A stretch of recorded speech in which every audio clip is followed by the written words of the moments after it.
نحمده ونصلي على رسوله الكريم أما بعد فأعوذ بالله من الشيطان الرجيم بسم الله الرحمن الرحيم زما عزتمندو مسلمانانو ورونو مشرانو کشرانو السلام علیکم ورحمة الله وبرکاتہ زما عزتمندو مسلمانانو اللہ تعالی موږ او تاسو باندې یوه میاشت فرض عبادت کولو دپاره فرض کړې ده. زما عزتمندو په دې کې د سړي ګناهونه هر څه معاف کېږي.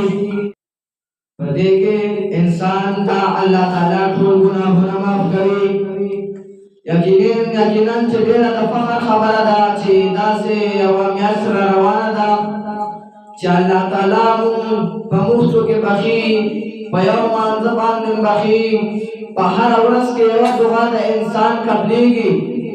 حضرت کعب رضی الله تعالی عنه فرمایي چې نبی اکرم صلی الله علیه وسلم ارشاد فرمایلی، یعنی په منبر ته په خطو کې پوړې باندې قدم کېښود او وویل چې آمین. دویمه پوړې باندې قدم کېښود وویل چې آمین، او بیا یې په درېیمه پوړې باندې قدم پر کېښود چې وویل چې آمین.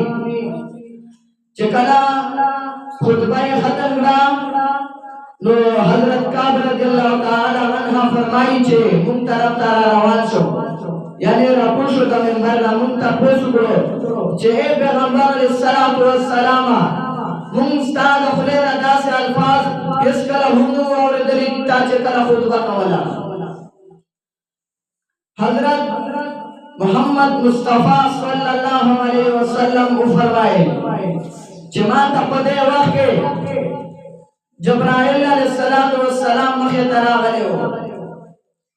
هغه وویل چې هلاک دي شي هغه انسان چې په هغه باندې د روژې مبارکه میاشت راشي او د هغه مغفرت په دې میاشته کې ونشي.